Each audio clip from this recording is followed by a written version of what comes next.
చక్రాధర్ గౌడ్ అసలు ఏ పార్టీ? తన అవసరాన్ని బట్టి పార్టీలను మారుతూ ఉంటాడు. ఒకవేళ ఆ రోజు కనుక నేను పార్టీలోకి వెళ్ళి బయటికి రాకపోతే చక్రాధర్ గౌడ్ ఆ రోజు బిఎస్పి పార్టీలో చేరినప్పుడు నేను 10 లక్షల రూపాయలు ఇస్తాను, నాకు బీఫామ్ ఇవ్వమని అడిగారు. నేనైనా అడిగిన 25 లక్షలు. చక్రాధర్ గౌడ్ దగ్గర ఇన్ని వేల కోట్లు ఎక్కడి నుంచి వచ్చినాయి? 1000 కోట్లు మొత్తం తీసుకోండి మీరే. అమ్మాయిని చీట్ చేసి అమ్మాయిని వాడుకున్నారు, అమ్మాయి నుంచి డబ్బులు తీసుకున్నాడని చెప్పి ఆ కేసు వల్లనే చక్రాధర్ గౌడ్ని జైలు వేసామని చెప్పి ఆడవాళ్లను రోడ్డు మీదకి తీసుకొచ్చిందే బీఆర్ఎస్ గవర్నమెంట్. ఎంత తగాదాలు ఉన్నా ఏదున్నా పార్టీ సిద్ధాంతాలకు అనుగుణంగానే ఒకళ్ళు చెప్పిన విధంగా పనిచేయాలి. కానీ ఇక్కడ జరగడం లేదు.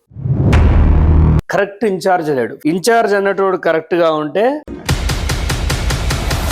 మైనంపల్లి హనుమంతరావు అంటే చక్రధర్ గౌడ్ ఒక పదవి కోసమే పార్టీలోకి వచ్చిండు, గానికే ఓడిస్తాడనే వల్గర్ భాషతోని ట్రోల్ అయ్యింది. నన్ను రైతుల కోసం పనిచేసిన దొంగ ముండ కొడుకు అని తిట్టిండు. పొట్టోని తల పొడుగోడు కొడితే పొడుగోని పోషమ్మ కొట్టిందట. చక్రధర్ గౌడ్ హరీష్ రావుతోని లోపల ఒప్పందం చేసుకుని 50 కోట్లు తీసుకున్నాడు, అందుకోసమే సైలెంట్ గా ఉంటున్నాడు అని చెప్పి సొంత పార్టీ వాళ్ళే అంటున్నారు. ఎంగిల్ చేత్తో కాకిని కొట్టాడండి. అంతా అసలు హరీష్ రావు ఏం పెట్టాడు అంటున్నారు కదా, 5 సార్లు ఎమ్మెల్యే ఎట్లా గెలుస్తారు? అరే ఎవ్వరు లేనప్పుడు ఎడార్ల ఆమ్దం షెట్టే మరి షెట్ లాంటిది. రైట్ అన్న, హరీష్ రావుతోని ఫైట్ ఉందని అంటున్నారు. గతంలో చక్రధర్ గౌడ్ ఫోన్ ట్యాపింగ్ వ్యవహారంలో మొన్నటికి మొన్న కోర్టు కొట్టివేసింది.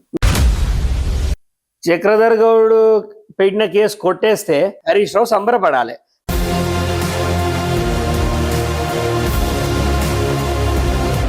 టిఆర్ఎస్ పార్టీలో హరీష్ రావు చెప్పిన మాటనే కార్యకర్తలైనా నాయకులైనా అందరు వింటారు. అది బానిసల పార్టీ. ఈడ కాంగ్రెస్ లో బానిసలు లేరు. నేను బానిసని కాదు.